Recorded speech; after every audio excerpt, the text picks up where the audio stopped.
52 F-35A Lightning II stealth fighter jets, worth $4.2 billion, took to the runway as Utah's Hill Air Force Base hosted a combat power exercise.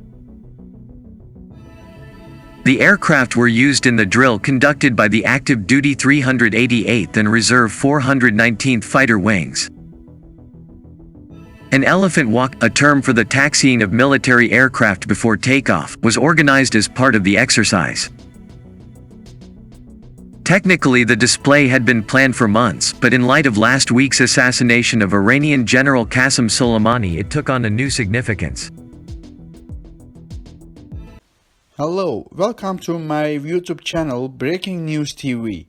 We are here again with another breaking news.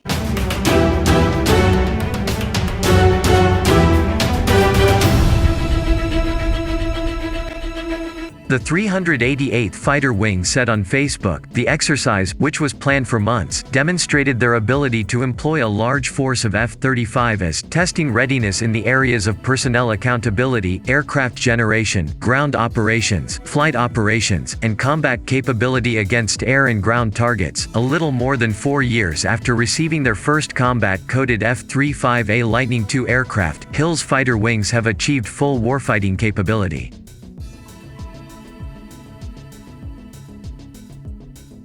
The 419th Fighter Wings tweeted, "We're ready to fly, fight, and win." They added, "The exercise pushed the boundaries and tested our airmen's ability to deploy the F-35s en masse."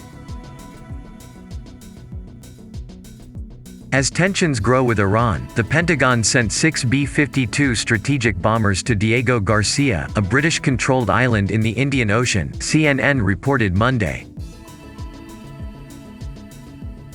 The military base will have the B-52s available for operations against Iran if needed.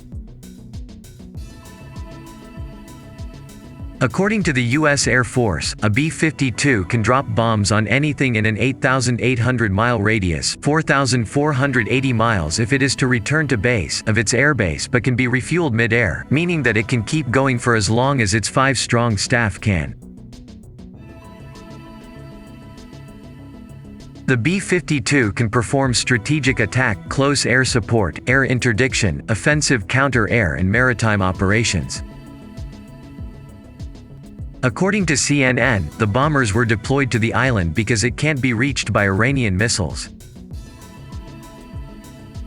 This morning, a stampede at the funeral procession of Iran General Qasem Soleimani, killed in a U.S. airstrike, has killed 40 mourners, according to reports.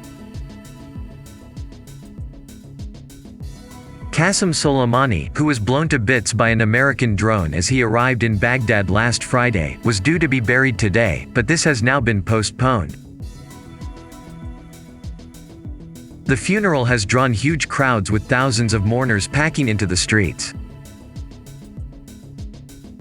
But the crowds have now sparked a deadly crush with dozens of people dead. His hometown of Kerman, according to local media. Some 40 people have so far been killed and another 213 injured in the horror crush, Iran state TV reports. Iran's supreme leader Ayatollah Ali Khamenei wept over the general's casket during his prayers as mourners were seen waving flags in action against the U.S. for the assassination on Friday. President Trump ordered the airstrike after claiming Soleimani he was responsible for killing Americans in Iraq and he was plotting further attacks. The Trump administration was criticized for the move by Democrats, which Secretary of State Mike Pompeo said was necessary, claiming Soleimani was plotting imminent attacks on Americans. In response to the Iraqi parliament's vote to expel U.S. troops, Trump threatened to demand billions of dollars in compensation from Iraq for military investments made there throughout the years. Soleimani, 62, was killed by a U.S. airstrike after 2 missiles were fired from a MQ-9 Reaper drone struck the general after he disembarked from an aircraft at Baghdad airport. On Sunday, the Iraqi parliament voted to expel U.S. troops from the Middle Eastern nation. But a poorly worded draft memo sent out on Monday, announcing the withdrawal of U.S. troops from Iraq, sparked confusion. A letter addressed to Abdul Amir, deputy commander of Iraq Joint Operations Command, said that America will be repositioning forces over the course of the coming days and weeks, as requested. Defense chiefs quickly came out saying that U.S. troops were not leaving the country, and that the letter was a draft and was not meant to be published. When asked by reporters, Defense Secretary Mark Esper told Pentagon said, "There's been no decision whatsoever to leave Iraq. I don't know what that letter is. We're trying to find out where that's coming from, what that is. But there's been no decision made to leave Iraq. Period." General Mark A. Milley told reporters after looking at the letter, "It was a mistake.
Don't forget to like our video and subscribe for our channel.